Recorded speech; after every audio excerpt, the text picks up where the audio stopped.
안녕하세요. 사연 읽어주는 남녀입니다. 오늘도 와주셔서 감사드리며 오늘의 사연 시작하겠습니다. 여러분은 사주를 얼마나 믿으시나요? 아니, 자신의 사주에 대해 정확히 알고 있다고 확신하시나요? 전 지금까지 살면서 제 사주에 대해 그리 관심이 없었어요. 어릴 적 학교 다니면서 타로 카페나 사주 카페 정도의 관계 전부였죠. 혹여나 그런 곳에서 안 좋은 소리를 듣는다고 해도 귀담아 듣지 않았고요. 사실 그렇잖아요. 그들이 말하는 게 내 운명을 얼마나 좌지우지하겠어요. 전 늘 그게 옳다라고 생각하며 살아왔죠. 그 남자를 만나기 전까지만 해도 말이죠. 전 남편이라고도 말하기 싫은 그 남자는 사주라면 환장하는 사람이었어요. 저와 그 사람은 소개팅으로 만나게 됐죠. 주선자는 아는 언니였는데 남자에 대한 평이 좋더라고요. 일단 만나봐. 성격도 외모도 학교도 뭐 하나 빠지는 게 없어. 그리고 너랑 딱일 것 같아. 너 이 남자 놓치면 무조건 후회한다. 평소라면 이렇게 후하게 말할 언니가 아니었는데 말이죠. 상대방의 아버지도 제가 만날 남자도 사업을 하는데 집안도 괜찮다고 하더라고요. 당시 전 30살이어서 결혼에 대한 마음이 급했거든요. 지금 생각하면 한없이 어리지만 왜 앞자리가 바뀌면 괜히 조바심이 들곤 하잖아요. 그때 제가 그랬죠. 그래서 소개팅도 많이 나가고 할 때였어요. 집안도 성격도 다 좋다고 하니 나쁠 게 없었죠. 근데 하나 이상한 게 있더라고요. 혜진아, 네 생일이 언제더라? 3월 언제였지? 나 갑자기 기억이 안 나네. 내 생일? 그건 왜? 아, 너 소개팅하기로 한 오빠가 물어보길래. 뭐야, 아직 얼굴도 안 봤는데 벌써 생일 챙기려고 하는 거야? 내 사진이 그렇게 마음에 들었나? 아니, 그게 아니라 어차피 태어난 시간까지 말해줘야 하니까 에라이 모르겠다. 너 만나서는 티내지 마라. 그 오빠 집안이 사업한다고 했잖아. 그래서 그런지 사주 이런 걸 엄청 따지는 것 같더라고. 근데 그 집이 사주 따지는 거랑 나랑 무슨 상관이야? 뭐긴 뭐야. 그래서 너 만나기 전에 네 생년월일씩 궁금하니까 미리 알려달라고 하는 거잖아. 만나기도 전에 생일도 아니고 심지어 태어난 시간까지 알려달라고 하는 게 좀 의아하긴 했지만 좀 유별나구나 생각하고 그냥 넘겼어요. 뭐 종교의 자유가 있는 것처럼 그런 것도 그렇게 접근하면 그럴 수 있잖아요. 요즘 애들은 만나기 전에 MBTI 물어본다고 하던데 그런 거라고 생각하고 대수롭지 않게 넘겼죠. 뭐 사람마다 중요하게 생각하는 게 다 다를 수 있으니까요. 그리고 대망의 소개팅 날이 됐죠. 주선자 언니가 괜찮다고 했던 그 상대방 남자는 제 생각보다 더 괜찮더라고요. 아니, 기대 이상으로 더 마음에 들었어요. 그쪽도 저와 같은 생각인 것 같았고요. 아우, 혜진 씨, 진짜 미인이시네요. 우리 궁합도 안 본다는 4살 차이인 거 알죠? 첫 만남에 이런 말 좀 섣부를 수 있지만 우리 결혼 전제로 만나보면 어때요? 글쎄요. 그건 생각 좀 해봐야 할 것 같은데. 그런데 저도 승민 씨 첫인상은 마음에 들어요. 앞으로 더 마음에 들 거예요. 제가 장담하죠. 그리고 오늘 집에 가서 부모님께 이렇게 말씀드리세요. 평생 같이 살 남자 만난 것 같다고요. 그의 자신감 있는 태도가 나쁘지 않았어요. 아니, 그의 돌직구가 아니었다면 저도 그렇게까지 솔직하게 말하지 않았을 거예요. 보통 연애 초반에 많이들 하는 밀당 같은 건 생각도 안 하는 그 남자의 패기 넘치는 태도가 좋더라고요. 무엇보다 저랑 마찬가지로 30대 중반인 그도 빨리 안정적인 가정을 꾸리고 싶어 했고요. 그렇게 저희는 연애를 시작했어요.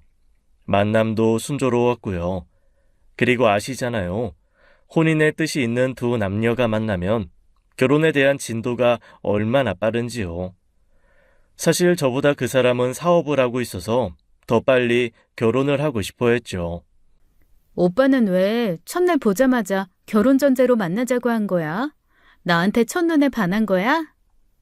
솔직히 말해? 뭐 아니면 듣기 좋게 말해줄까? 둘 다. 일단 얼굴이 내 스타일이었어. 말하는 것도 그렇고. 아니, 사진보다 훨씬 예쁘더라고.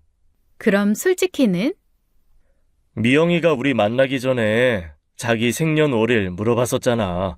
우리 어머니가 너랑 나랑 궁합 보셨거든. 근데 둘이 너무 잘 맞는다고 무조건 만나라고 하셨어. 뭐야, 그걸 왜 이제 말해? 진작 말하지. 너무 좋네. 남들은 결혼 전에 궁합 안 맞아서 헤어진다고도 하는데 우리는 따로 안 봐도 되겠다. 완전 천생연분인 거잖아. 만나기 전에 궁합까지 봤다는 게 좀 그렇긴 했지만 원래 그런 걸 따지는 집안이라고 들어서 그런지 뭐 아무렇지 않더라고요. 심지어 좋은 얘기기도 하고요. 그 때문에 결혼도 일사천리로 진행되니 거슬릴 게 하나도 없더라고요. 그렇게 결혼식은 믿기지 않을 정도로 빠르게 준비됐습니다. 그런데 제 생각보다 시어머니 되실 분은 사주부터 명리학, 신점까지 온갖 것에 집착하시더라고요. 전 사주라고 하면 그냥 단순히 둘의 궁합이나 힘들 때 가서 고민이나 듣는 정도인 줄 알았는데 그분은 삶의 정중앙에 그 모든 것이 존재해 있었어요. 오빠, 우리 신혼집 꼭 그렇게 멀리 잡아야 돼? 나 회사 출근하려면 너무 먼데. 오빠 사무실이랑도 안 가깝잖아. 나도 어머니한테 이야기해봤는데 아유 씨알도 안 먹혀. 그 동네가 너랑 내 사주에 없는 걸 채워주는 동네래. 그리고 뭐라더라? 우리가 가려는 그 주택의 터가 뭐 대대손손 재산을 누릴 큰 부자가 태어날 땅이라나? 아유 그것도 한참 알아봤다고 단호하셔. 설득의 여지가 없어. 아니, 좋은 뜻인 건 알겠다만 다른 동네도 많잖아. 굳이 그렇게 출퇴근 먼 데로 가야 하냐고 왜. 아유 근데 혜진아, 우리 엄마가 다니는 점집 진짜 용해. 나도 그렇고 우리 아빠도 그렇고 그 보살님 말 들어서 여지까지 손해본 적 단 한 번도 없어. 이번 한 번만 속는 셈 치고 내 말 믿어봐. 지금이 몇 년도인데 무당말을 믿고 신혼집을 구해? 집값이 오를지 내 삶이 편할지 이런 걸 따져야지. 그런 정신 나간 사람이 어디 있어? 안 되겠다. 내가 어머니랑 통화해볼게. 이렇게 호기롭게 시어머니께 전화를 걸었죠. 물론 저도 떨리긴 했어요. 하지만 이런 걸로 몇 년 혹은 그 이상 살 집을 결정하는 건 말이 안 된다고 생각했어요. 어머니 잘 지내셨죠? 저예요, 혜진이. 그래, 혜진아. 결혼 준비 때문에 바쁘지? 어머니, 안 그래도 신혼집 때문에 전화 드렸는데요. 그 집이 마침 딱 나온 게 얼마나 천운인지 아니? 정말 너네 둘이 궁합이 좋긴 한가 보다 얘. 내가 집을 보러 얼마나 다녔는지 몰라. 근데 그 집만큼 너한테 좋은 기운인 곳이 없어. 어머니, 그 집 저랑 승민 씨 회사랑 너무 멀어서요. 신혼집으로는 좀 그런 것 같아요. 저희 다른 곳으로 가면 안 될까요? 너 그게 무슨 철없는 소리니? 거기 들어가고 싶은 사람이 지금 줄을 섰어, 얘. 내가 그 집 보자마자 계약금 걸고 왔는데 바로 또 집 보러 온 사람도 산다는 걸 내가 얼마나 말렸는지 모른다. 너 재벌 총수들이 사업상 만나는 사람 말고 두 번째로 많이 만나는 사람이 누군지 아니? 풍수학자야. 그런 사람들이 좋다고 하는 집이야. 내가 괜히 큰돈 들여서 너네 사주 주고 집 알아봤는지 아니? 그냥 군소리 하지 말고 무조건 가. 그 후에도 30분 가까이 귀에서 피가 날 정도로 그 집에 가면 얼마나 좋을지 일장 연설을 하시는 통에 전 한마디도 못하고 전화를 끊을 수밖에 없었죠. 이게 가스라이팅인 건지 아니면 어머님 말에 설득이 된 건지 그렇게 듣고 보니 그 집에 가면 좋은 일이 생길 것 같기도 하더라고요. 주변에도 물어보니 어른들은 이렇게 생각하시는 분들이 꽤 많긴 하더라고요. 제 친구들 중에도 사주 믿는 애들은 이사 가기 전 점집에서 자기랑 기운 맞는지 물어보고 간다고 하고요. 그 말을 듣고 나니 조금 생각이 흔들리긴 하더라고요. 저야 일반 직장인이지만 남편 될 사람은 사업을 하니까 집만큼은 양보를 해야 하는 건가 생각도 들더군요. 오빠, 나 진짜 직주 근접 중요한 사람인 거 알지? 그리고 이런 미신 안 믿어.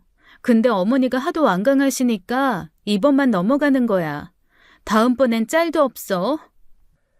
아유, 알지. 진짜 고마워. 너밖에 없다. 그런데 시어머니 되실 분은 정말 굉장하셨어요. 신혼집 인테리어부터 벽지 색깔, 가구 배치까지 하나하나 어떻게 놔야 할지 컨펌을 하셨죠. 남편과 제 사주에 부족한 걸 맞춰야 한다나요?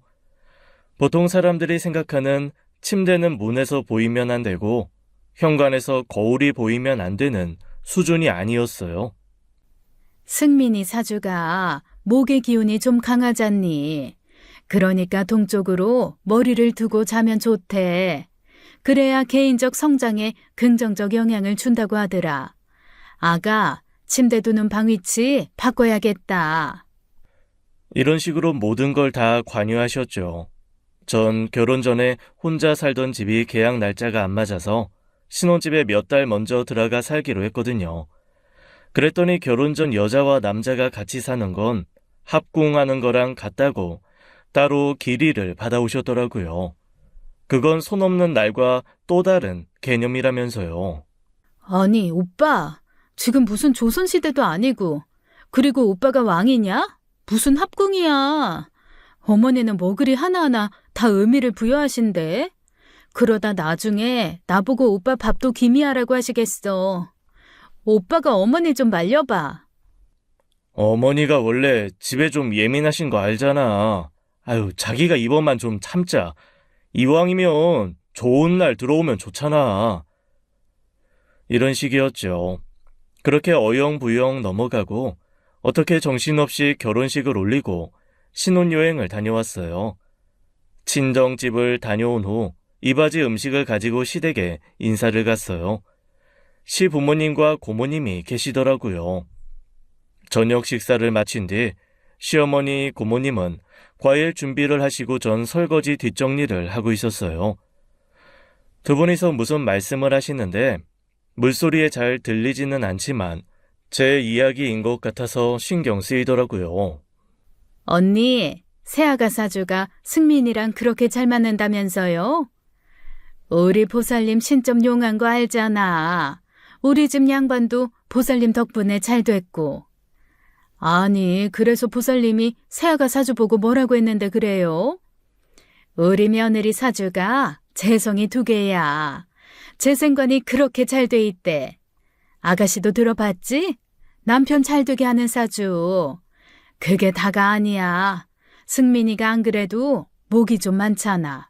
그래서 물이 무조건 필요한데 우리 며느리 사주에 수가 그렇게 많아. 어머, 이 언니 완전 사주 보고 데려왔네. 승민이 사주에 수가 없다며. 그럼 승민이 짝으로 딱이잖아. 우리 박한 양반도 나 만나고 잘 풀렸잖아. 그거 뻔히 아는데 어떻게 내 아들 아무나 만나게 해? 그리고 사실 우리 며느리 사주 아니면 승민이 짝으로 좀 모자랐지. 다들 아시죠? 아무리 시끄러운 곳에 있어도 자기 얘기하는 건 똑똑히 들리는 거요. 설거지 하느라 물을 그렇게 세게 틀어놨는데도 전 선명히 들었답니다. 너무 어이가 없었죠. 하지만 생각해보니 그랬더라고요. 소개팅 전부터 생년월일을 물어보고 만나자마자 결혼을 전제로 만나자 한 이유가 다 제 사주 때문이었던 거죠. 전 집에 오자마자 남편에게 따졌습니다. 한승민 씨, 당신 나랑 결혼한 이유가 내 사주 때문이야?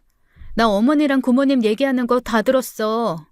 애정 같은 건 전혀 없었니? 그게... 똑바로 말해. 아직 우리 혼인신고 안 했어.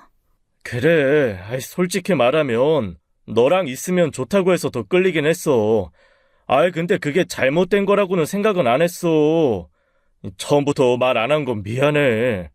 웃기는 소리 하고 있네. 나랑 당신이랑 궁합이 좋다고만 했지. 내가 당신 사업에 도움이 된다고 해서 만난 거잖아. 아니야? 그것도 있는데 내가 하는 일이 잘 되면 내 와이프한테도 당연히 좋은 일이잖아. 사실 그렇잖아. 남편이 하는 일이 성공하면 가정이 안정되니까. 그리고 네가 몰라서 그러는 것 같은데 내 사주로 배우자가 잘 된다는 건 좋은 이야기야. 갑자기 들어서 기분 나쁜 건 이해하는데 마음 풀어. 됐어. 처음부터 이렇게 조곤조곤 이야기했으면 내가 오해 안 했을 거 아니야. 입장 바꿔서 생각해봐. 당신이라면 기분 안 나빴을 것 같아?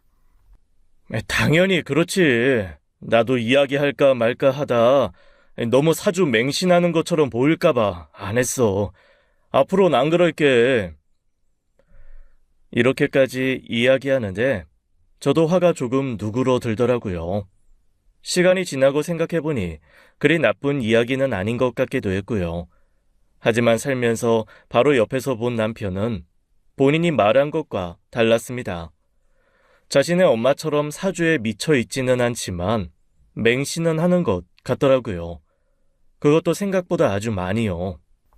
오빠, 나 예전부터 궁금했는데 휴대폰 케이스 안에 있는 그 금색 스티커는 뭐야? 이거 이쁘지? 이거 부적이야. 요즘 얼마나 스마트한 시대인 줄 알아? 예전처럼 지갑에 부적 접어다니는 시대가 아니라고. 이거 그냥 부적도 아니고 순금 부적이다. 내가 올해 대운 바뀌었잖아. 그래서 보살님이 새로 써주신 거야. 부적을 폰에 들고 다닌다고? 새로 바꾸기도 하고? 그럼, 몰랐어? 내가 대운 바뀌고 잘 풀려서 자기도 만난 거잖아. 아니다. 말 나온 김에 자기도 하나 써달라고 할까? 아니야. 아예 다음에 같이 인사드리러 가자. 보살이 우더른이야? 무슨 인사식이나 가. 당신 좀 유별나 보여. 적당히 해. 웃어 넘기는 것도 정도가 있다. 왜 오래된 가게에 보면 만사 형통이라고 붙여놓고 현관문에 액마기용으로 명태 소품을 걸어놓는 정도는 당연히 저도 애교로 봐줄 수 있죠. 근데 시시때때로 보살에게 부적을 받아오는 사람이 흔할까요? 새 사람이 들어왔다고 보살에게 인사를 가자는 것도 그렇고요. 뭔가 싸한 느낌이 뇌리를 스쳤죠. 역시나 나쁜 예감은 틀리지 않는다고 하죠. 이 또한 미신일 수 있겠지만 전 이 감은 꽤나 잘 맞는 편이거든요. 저희 시어머니의 점사랑은 집착 그 이상이었습니다. 여보세요?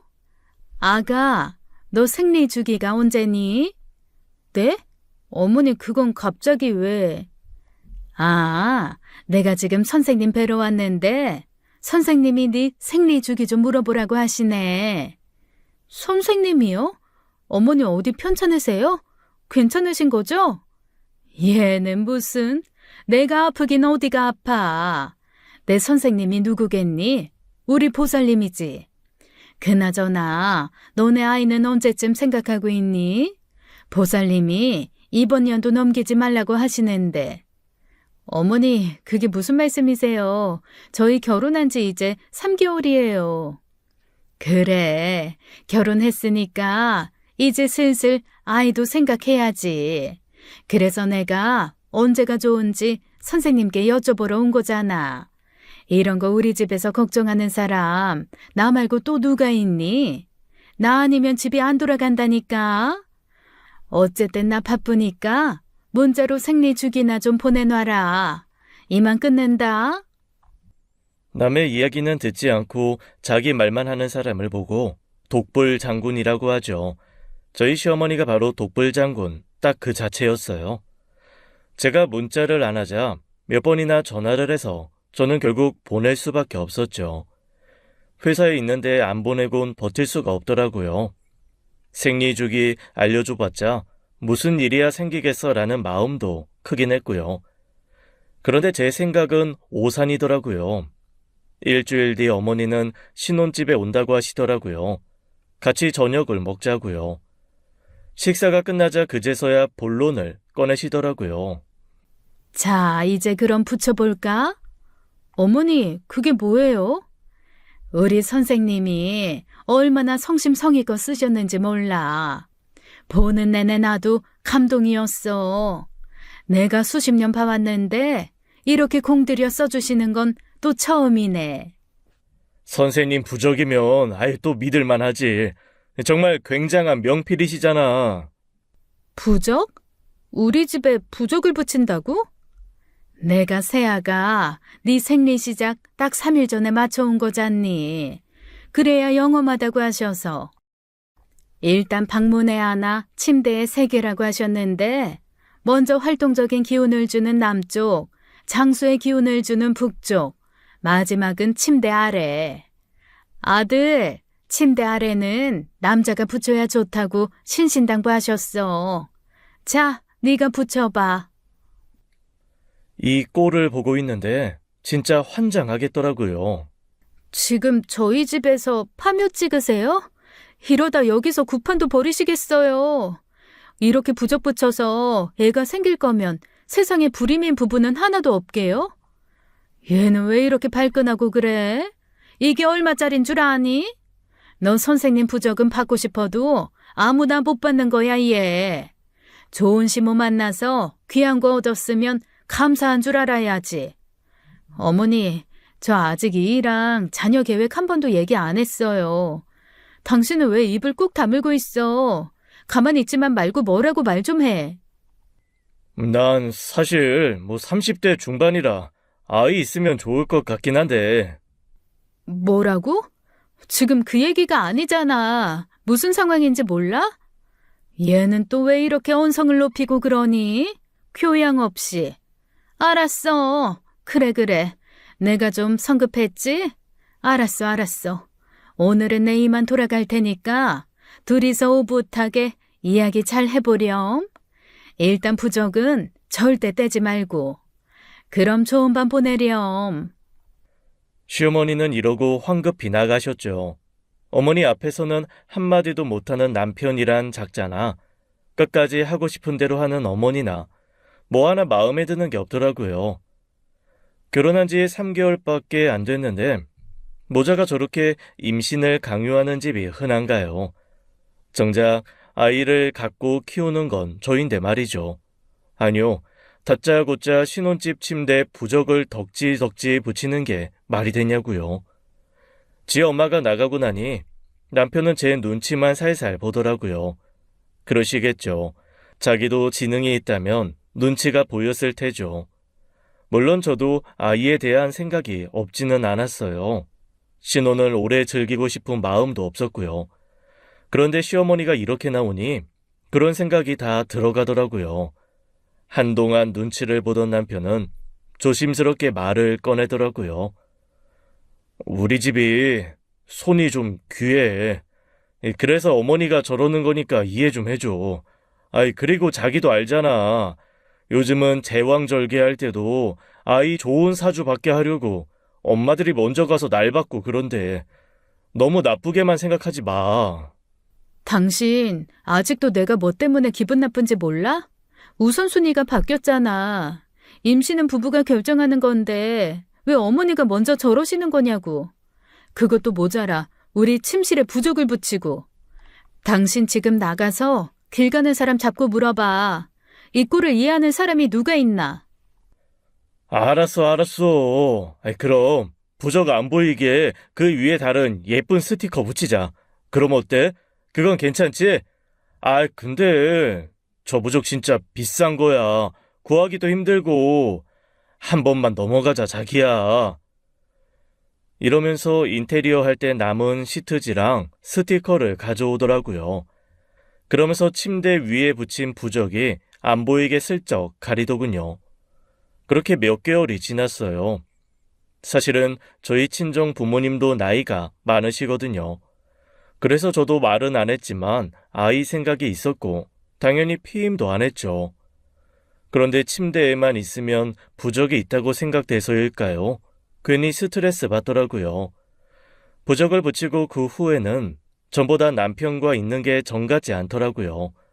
남들이 들으면 그게 무슨 소리냐 할지 모르겠지만 사람 마음이 괜히 하나 신경 쓰이면 그것만 보이고 그러잖아요.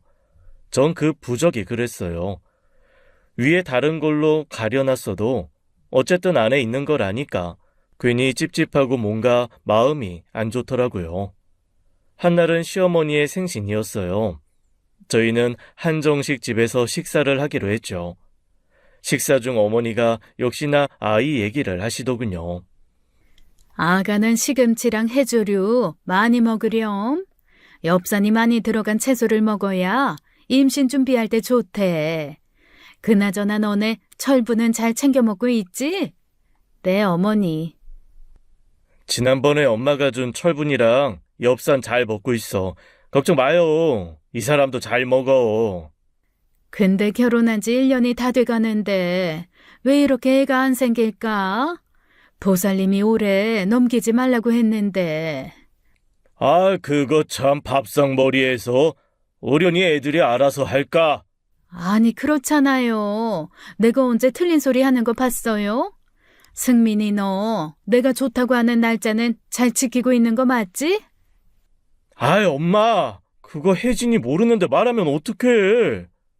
그게 무슨 소리야? 당신 혹시 내 배란일 맞춰서 어머니한테 날짜 받았어? 그래, 내가 임신하기 길한 날짜 보살님한테 받아서 합궁일 알려줬다. 임신 준비할 때 남자도 여자도 못 만들어서 하는데 이왕이면 날짜도 좋은 날에 하면 좋잖니. 어머니, 부부관계는 사적인 건데 그런 걸 어머니가 왜 관여하세요? 저희가 알아서 한다고 말씀드렸잖아요. 알아서 한다는 애가 1년이 다 되도록 소식이 없으니 내가 나섰지. 진작 알아서 했으면 내가 이렇게 했겠어? 이런 나도 피곤해. 네 사주에 물이 많은 게 승민이한테 좋다고 했는데 하긴 원래 여자 사주에 물이 많으면 좀 밝힌다고 하긴 해.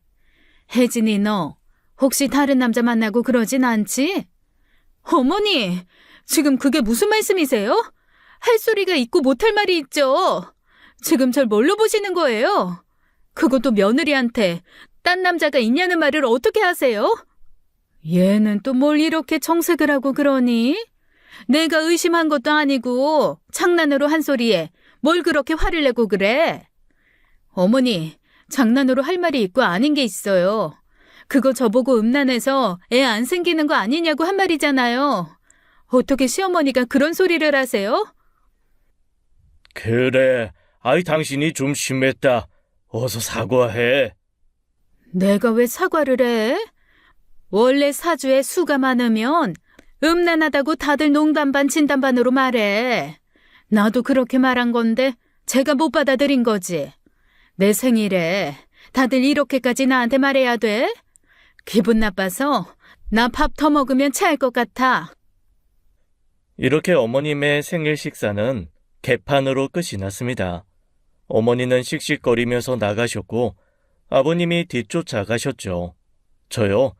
전 오히려 화가 나서 남은 음식을 다 먹었어요. 힘들게 예약한 식당에 비싼 음식인데 어머니 때문에 남기기 더 싫더라고요. 분한 마음도 있었지만 지기 싫어서 천천히 꼭꼭 씹어 먹었죠. 아이는 안 생겼지만 저랑 결혼을 한 후 남편의 사업은 확실히 잘 되긴 했어요. 아니, 잘 됐다는 표현으로는 부족해요. 그전과 비교할 수 없을 정도로 판이하게 승승장구했어요. 회사 규모가 커져서 원래 쓰던 사무실은 한 층이었는데 아래층도 쓰자고 이야기가 나와서 사무실을 계약하려고 알아보는 중이었고 당연히 직원도 몇 배나 더 충원했죠. 남편은 부친을 닮아 그런지 사업 수완이 좋은 사람이었어요. 어떤 게 성공할 아이템인지 볼 줄 아는 해안을 갖고 있었고 한번 결정하면 바로 추진하는 행동력도 갖추고 있었죠. 주변의 인맥도 나쁘지 않았고요. 하지만 아시잖아요. 그것만으로 모든 사업이 성공하지 않는다는 걸요. 사업이라는 건 정말 운이 필요하긴 한 것 같아요. 사소한 예로 동네 작은 커피숍만 해도 어디는 별거 없는데 희한하게 잘 되고 어디는 참 잘해놨는데도 망하고 나잖아요. 사업 수완도 있지만 그 시기에 맞는 운때라는 것도 있는 것 같더라고요. 전 그런 쪽은 잘 모르지만 확실히 그런 기운은 있고 세상을 살면 그런 걸 읽는 사람이 사업을 잘하지 싶더라고요. 아마 남편은 그런 쪽에 예민한 사람이라고 생각이 되고요. 저랑 있을 땐 안 그러던 사람이 회사 사람이랑 통화만 하면 눈빛이 달라지곤 하더라고요. 그리고 남편이 항상 입에 달고 사는 말이 있었어요. 회사에 어떤 사람을 들이냐가 제일 중요해. 일 잘하는 것도 당연히 봐야지만 타고난 사람의 기운이 있어. 총명하냐 아니냐가 아니라 그걸 어떻게 말해야 하지? 좀 어렵네.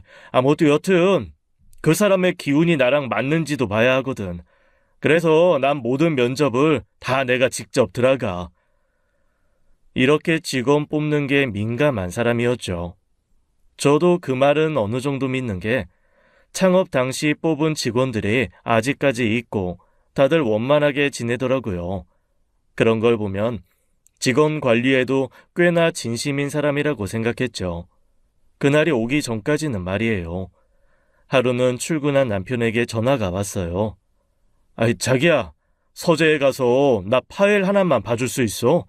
아침에 급하게 나오느라 두고 나왔나 보네. 남편은 퇴근 후에도 가끔씩 일을 할 때가 있었거든요. 컴퓨터 앞에 이력서 뽑아 놓은 것들 있지? 그것 좀 사진으로 찍어서 톡으로 보내줘. 남편 말대로 컴퓨터 앞에 5장의 이력서가 있어요. 위에 2장은 합격이라고 적혀 있고 아래 3장은 불합격이라고 적혀 있었거든요. 시키는 대로 사진을 찍어서 보냈죠. 그런데 바로 옆에 있는 서류 봉투에 천년보살 사찰 사무실이라고 적혀 있는 거예요.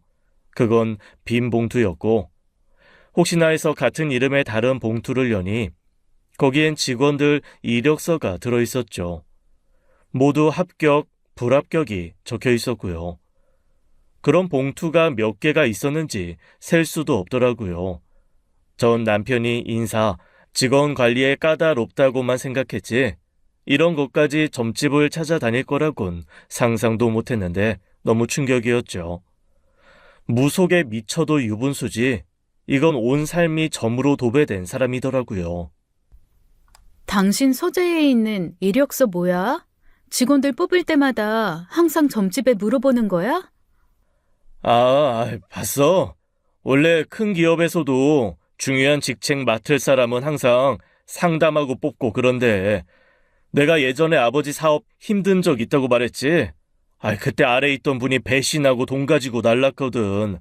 그게 그 양반 사주가 우리 아버지랑 안 맞아서 그런 거였대. 나중에 보살님이 그러더라고. 그 후로 아버지 직원들도 보살님이 다 봐주시는데 그리고 사업 되게 잘 됐잖아. 근데 왜 안 봐? 나도 당연히 봐야지. 당신 진짜 점에 미친 사람 같아. 그걸 말이라고 해? 그럼 외국 재벌들은 사주 안 보고 직원 뽑았는데 어떻게 성공했겠어? 이게 무슨 말이야, 방구야? 제발 정신 좀 차려. 그 사람들도 뭐 점성술이나 타로 같은 거 보지 않을까? 외국에서도 아마 신점 알면 그 사람들이 더 난리일걸? 이런 소리를 하는데 내가 같이 사는 남자가 점에 미쳐도 단단히 미쳤구나. 시어머니 욕할 게 아니라 남편도 매한가지구나 싶더군요. 사실 미신에 환장하는 걸 제외하고 남편과 다른 큰 트러블은 없었어요. 사업도 잘 되고 저에게도 잘하는 사람이고요. 근데 갈등은 늘 같은 거였죠. 심지어 사무실 확장 전 시무실을 할 때 구판을 벌인다고 하는 거예요. 원래 새 차 뽑고 고사 지내잖아. 바퀴에 막 막걸리도 뿌리고 당신도 많이 들어봤지? 그거랑 비슷한 거야. 사무실 고사 지내는 거랑 굿이랑 같아? 대체 무슨 소리 하는 거야? 무당이 와서 춤추고 그러면 직원들이 대표를 뭘로 생각하겠어? 아니야. 오히려 우리 직원들 그런 거 재미있어 할걸? 아유, 그리고 다 회사 잘 되자고 하는 건데 뭐. 고사 지내기 전에 보살님이 사무실 봐주고 하는 건데 오히려 회사까지 와주시면 내가 고맙지. 어디 가서 그런 말 하지 마. 진짜 미친 사람 소리 들어, 당신. 나 이러다 당신도 신들릴까봐 무섭다. 좀 작작해라, 진짜. 저랑은 정말 생각하는 것 자체가 다른 사람이더라고요. 사무실 개업 전 안 좋은 소리 하기 싫어서 참았지만 이 사람 머릿속엔 온통 보살밖에 없는 것 같았어요. 보살님이 죽으라면 죽는 신용까지 할 사람으로 보였죠. 그래요. 사무실 개업할 때 고사 지내는 거야 뭐 그렇다 치는데 무슨 일할 때마다 점집으로 쪼르르 달려가고 구판 버리는 게 여러분은 이해되시나요? 심지어 굿하는 것도 알아보니 1,000만 원이 넘더라고요. 이걸 미래에 대한 투자라고 하는데 제 상식으론 절대 이해가 안 돼요. 아니, 이해할 마음도 없고요. 하지만 이미 자기들끼리 짝짝꿍 예약하고 뭐 했는데 제가 반대한다고 안 할 사람이겠냐고요. 당연히 하겠죠. 그 와중에 시어머니는 시무식에 제가 꼭 와야 한다고 부르시더라고요. 아가, 남편 회사 시무식인데 안 사람이 와야 하지 않겠니? 예쁘게 입고 오렴. 어머니, 이제 솔직하게 말씀하셔도 돼요. 그 보살이 저 와야 한다고 한 거 아니에요? 어머, 너 어떻게 알았니? 승민이가 벌써 말했어? 안 봐도 훤하죠. 안 그랬으면 이런 걸로 전화할 시어머니가 아니거든요. 그런데 사실 저도 궁금하긴 했어요. 그 보살이란 사람이 대체 어떻게 생겨 먹었길래 이렇게 우리 집을 쥐락펴락하고 구워 삶았는지, 결국 저까지 휘말리게 하는지요. 그래서 가겠다고 마음먹었죠. 시무식 당일 사무실에 가니 돼지 머리부터 온갖 과일, 막걸리를 깔아놨더라고요. 시간이 되자 보살과 직원들이 화려한 한복을 입고 들어왔어요. 어머니는 전에 본 적 없는 해사한 미소를 지으며 무당에게 굽신거리는데 제가 직원들 보기가 민망할 정도였죠. 무당과 함께 온 직원이 바닥에 황금빛 천을 깔고 5만 원 건으로 길을 만들자 보살은 환복을 하고 나오더라고요. 굿하는 걸 직관하는 건 난생 처음이라 그저 경이로웠죠. 직원들도 마찬가지였고요. 아, 그날 출근한 지 얼마 안 된 여비서가 있었는데 그 친구는 그 광경이 마냥 재미있는지 낄낄거리며 영상도 찍더라고요. 어때? 보살님 진짜 카리스마 쩔지? 내가 그랬잖아. 우리 보살님 신발이 대한민국 탑이야. 다시는 나 이런 데 부르지 마. 2번은 못 봐주겠다. 남편과 이런 얘기를 하는데 보살이 날 지긋이 쳐다보더군요. 내가 니년 속이 다 보인다 라는 듯한 눈빛으로요. 한참 춤추느라 바쁜 사람한테 제 이야기가 들렸나 싶어 뜨끔해서 눈을 피했죠. 사실 저 보살만 없으면 저와 남편은 싸울 일이 없는데 말이죠. 굿을 보는 내내 그 생각뿐이었어요. 저 무당을 우리 집에서 빨리 떼어놔야겠다라는 생각이요. 그렇게 시무식이 끝나고 집에 가려고 엘베를 타는데 어떤 여자가 들어오더라고요. 아까 동영상을 찍고 있던 새로 뽑은 여비서였어요. 서로 눈인사를 하고 엘리베이터에 있는데 그 비서에게 전화가 오더라고요. 그런데 그녀의 휴대폰에도 남편과 같은 금부적이 붙어있지 뭐예요. 아까는 굿하는 거 보고 재미있어 하던데 남편이 이런 걸 좋아하는 직원을 뽑았나 싶었죠. 한편으론 제 남편 말고도 이런 취향 가진 사람이 또 있구나. 정신 나간 사람이 세상에 많네 싶더라고요. 다행히 시어머니는 시무식 이후 임신에 대한 압박 전화를 안 하셨어요. 아마 제가 그날 싫어할 걸 알면서도 와준 게 고마워서일까요? 뭐가 됐던 전화를 안 하니 저에게는 다행이었죠. 1,000만 원이 넘는 돈을 들여서 구술한 남편이 마음에는 안 들었지만 그래도 이 정도면 소기의 성과를 얻었다 싶더라고요. 남편은 사무실 개업을 하고 직원을 더 뽑기로 하고 일도 많아지고 다방면으로 바빠졌어요. 당연히 그랬겠죠.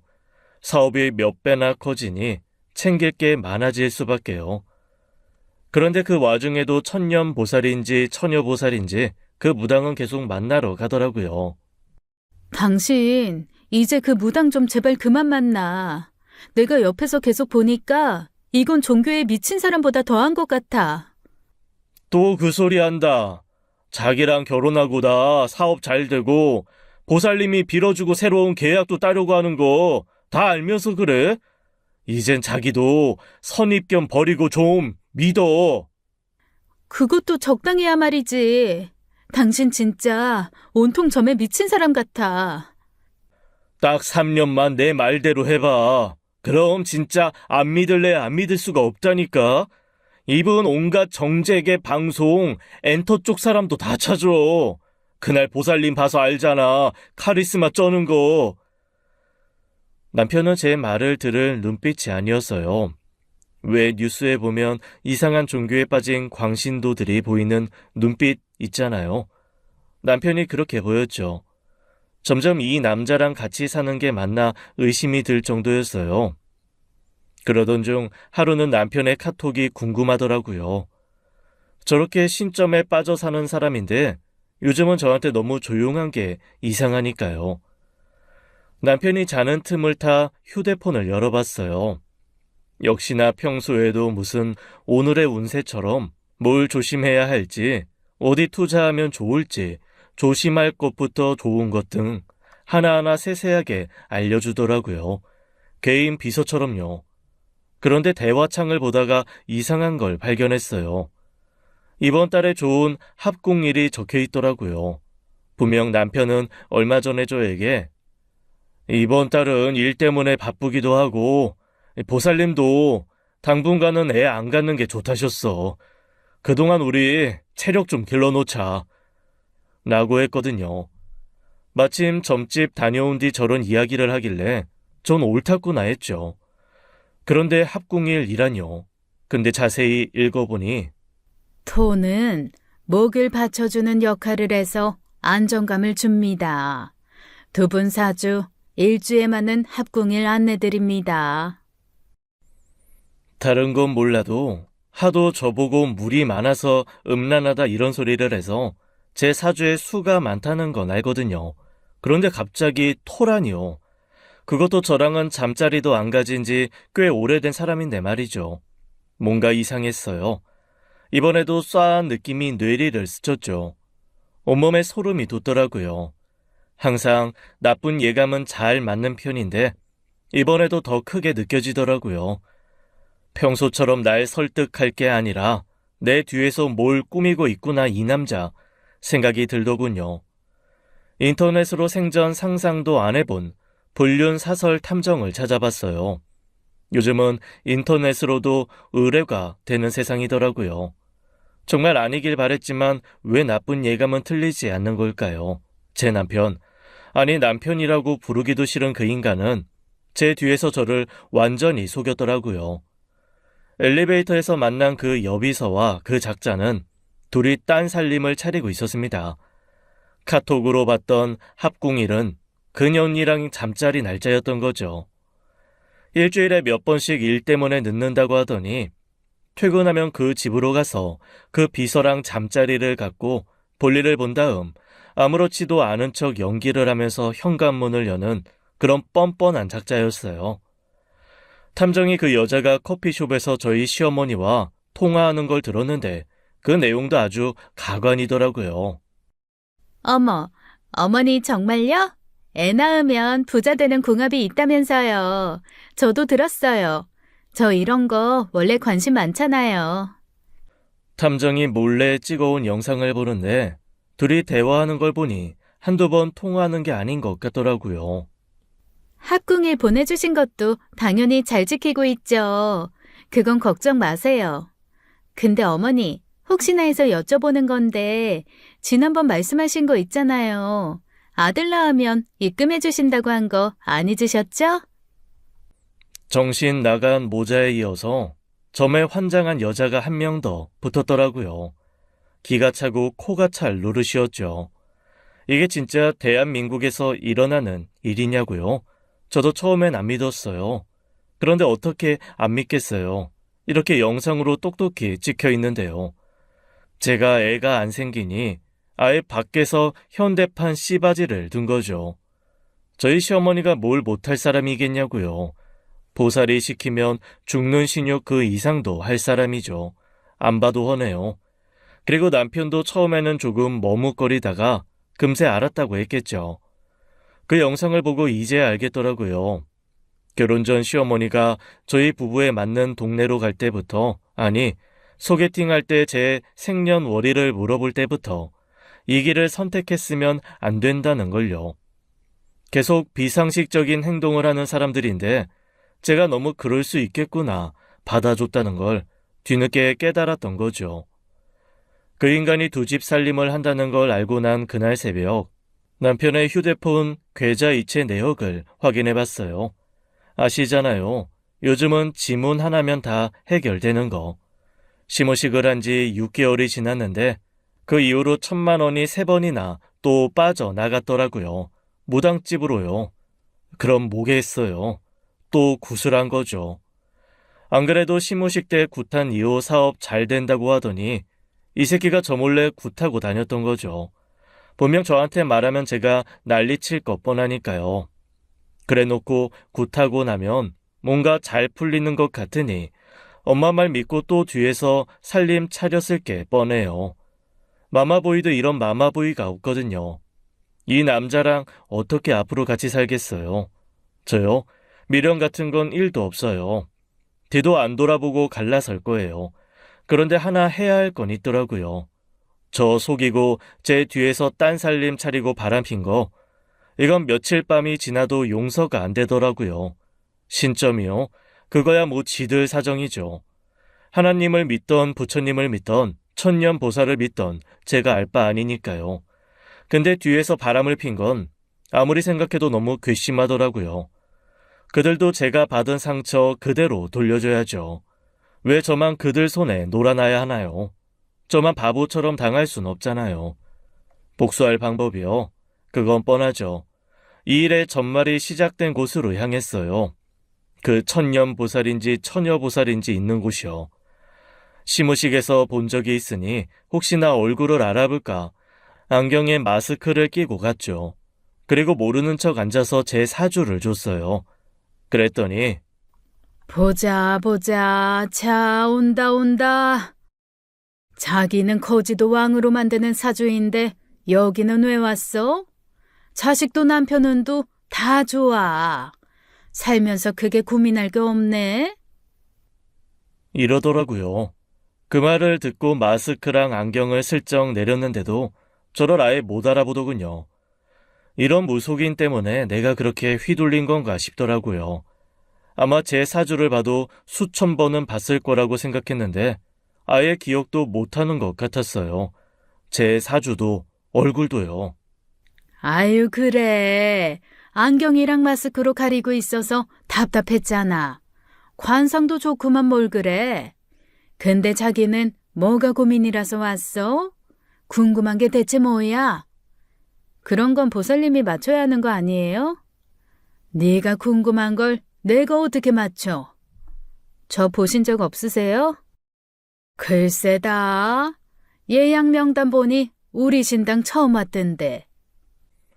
이 말을 듣는데 머리끝까지 화가 솟구쳤어요. 제 삶을 쥐고 흔들던 이 사람은 신발은커녕 기억력도 꽝이더라고요. 이 사기꾼 무당아, 당신 때문에 내가 지금 어떻게 됐는지 알아? 고민할 게 없긴 뭐가 없어. 당신이 생각 없이 입 밖으로 내뱉은 말들 때문에 고민이야. 나 당신 때문에 이혼하게 생겼다고. 얘가 왜 이래?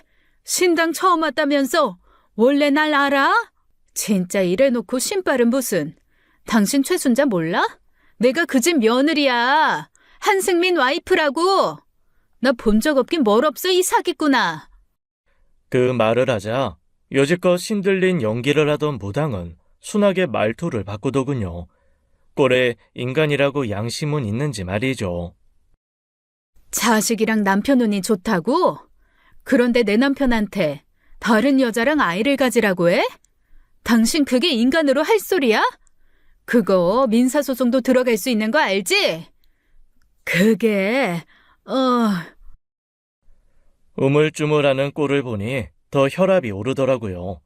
남편 서자에서 가져온 직원들 이력서를 보여주며 회사 인사에도 관여한 거 다 알고 왔어. 당신 지금 나한테 잘못 걸렸어. 민사 말고 이거 형사도 들어갈 수 있어. 나 다 알아보고 온 거야. 빠져나갈 생각하지 마. 죄송합니다. 한 번만 봐주세요. 제가 그런 게 직업이에요. 원래 직원들 뽑을 때 사주 보는 사람들도 많아요. 저도 이렇게까지 할 생각은 아니었어요. 차라리 계속 뻔뻔하게 나오지 이렇게 바짝 길 줄은 저도 몰랐죠. 당신 때문에 내 인생이 다 망했어. 시작도 당신이 했으니까 끝도 당신이 책임져. 제가 직원들 이력서를 증거로 보여주고 소송까지 이야기하니 보살은 빠져나갈 구멍이 없다고 여겼나 보죠.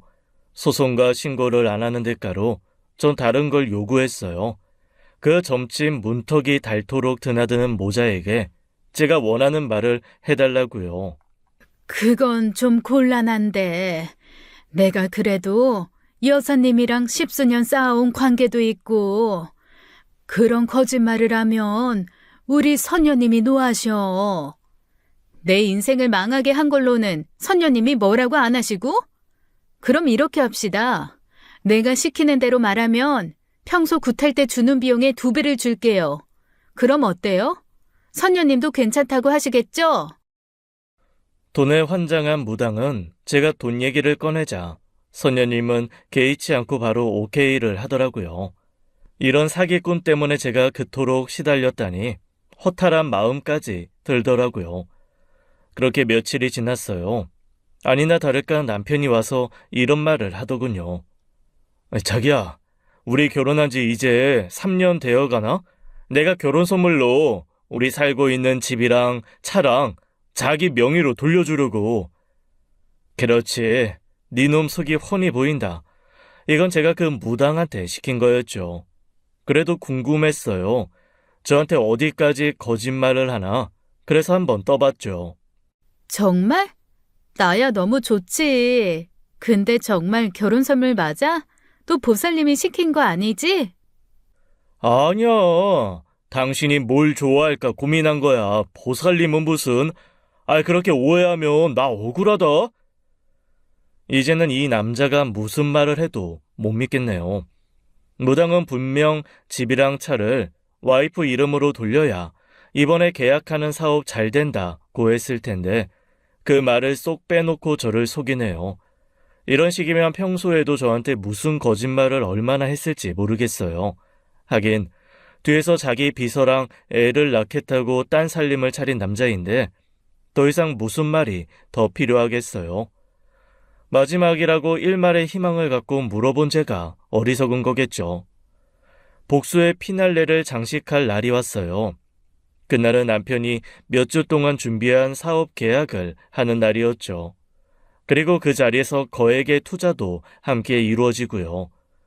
한편으론 이날을 위해서 계속 달려왔다고 해도 과언이 아닐 정도로 큰 프로젝트였죠. 제가 이날을 디데이로 잡은 것도 바로 그 이유였고요.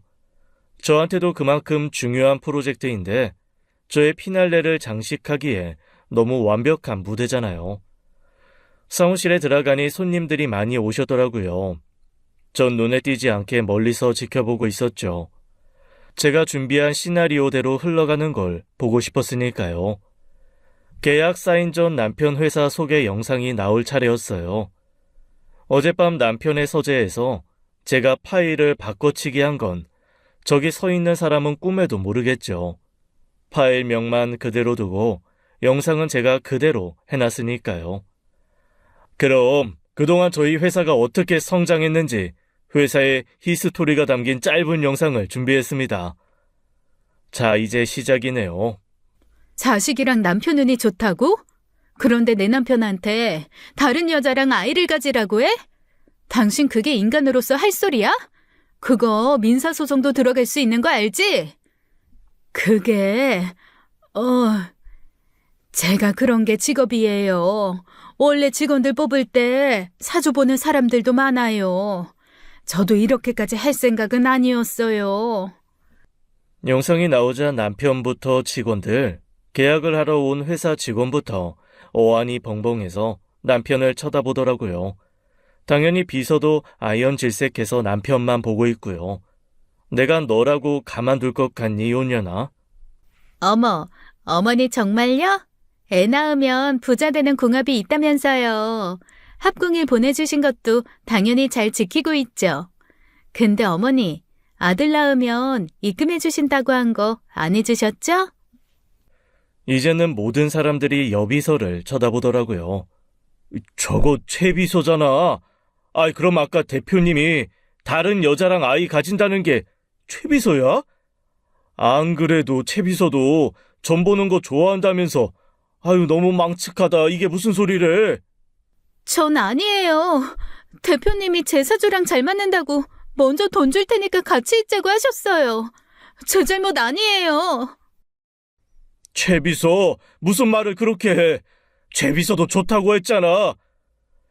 서로 탓을 하는데 그게 또 장관이더라고요. 몸 묻은 게 몸 묻은 탓한다고 누가 누굴 탓하는지. 마지막 영상에 남편 서재에 있는 직원들 이력서 사진이 있었죠. 보살집에서 사주를 보고 합격, 불합격 시킨 그 서류 말이에요. 뭐야? 우리 입사 전에도 다 개인정보를 저 점집에 넘긴 거야? 아이, 그러고 보니까 우리 시무식 때 왔던 무당이네? 이거 개인정보 유출 아니에요? 평소 대표하는 거 정말 과하다 싶었는데 이건 선 넘었지. 옆에서 비서와 직원들의 이야기를 듣고 있던 투자자는 말없이 일어나더군요. 물론 계약을 하러 온 타회사 대표와 함께요. 대표님, 이거 오해입니다. 제 말 좀 들어보세요.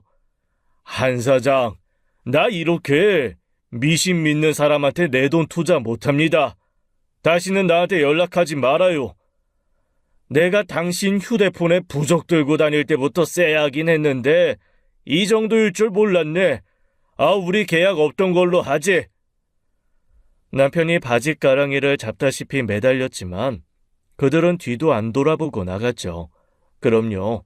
정상적인 사람이라면 그게 맞는 행동이죠. 그동안 제가 눈에 뭐가 씌었던 걸 테고요. 남편 회사 직원들은 그날 본 영상의 공분을 느껴 대부분 다 퇴사하고 창립 멤버였던 부대표가 고소도 한 걸로 알아요. 그랬겠죠. 저보다 오래 알고 형제처럼 지냈던 사이인데 배신감을 느꼈겠죠. 직장인들이 많이 하는 커뮤니티에 한동안 크게 이슈가 됐고요. 점에 미친 대표로요. 아마 앞으로 본인 이름으로는 사업은 불가능하지 싶어요. 저요? 저도 당연히 갈라섰죠. 그 남자가 알아서 제 명의로 돌려준 집이랑 자동차도 가져왔고 위자료도 제대로 받아왔어요. 제가 그동안 받은 스트레스에 비하면 이 정도는 턱없이 부족하죠. 아, 그 무당이 말한 것 중에 제대로 맞춘 게 2개가 있긴 했네요. 이 집이 큰 부자가 살 땅이라고 했거든요. 이혼하고 집값이 몇 배나 올라서 큰 부자가 되긴 했어요. 2번째는 그 덕에 고민 없이 살 수 있게 됐고요. 만상이 불여심상이라는 말이 있어요. 타고난 관상이 제 아무리 좋아도 품고 있는 마음의 상, 즉 심상에는 결국 미치지 못한다는 뜻이죠. 사주는 신상보다 못하고 신상은 심상보다 못하다고 하는데 왜 그들은 저렇게 사주에 그렇게 얽매였을까요? 물론 살다 보면 때로는 자신의 운명이 궁금할 수는 있어요. 누군가 그것을 답하고 도와주길 바랄 수도 있고요. 하지만 해답은 언제나 자신의 마음에 있지 절대 다른 곳에서 찾을 수 없다는 걸 저 역시 이제야 알게 됐네요. 몇 년간 이렇게 힘든 일을 겪으면서 말이죠. 현명한 여러분은 저처럼 어리석은 선택을 안 하시길 바라겠습니다. 지금까지 사연 읽어주는 남녀였습니다. 끝까지 함께 해주신 여러분 감사드리며 저희는 다음 사연으로 돌아올게요. 감사합니다.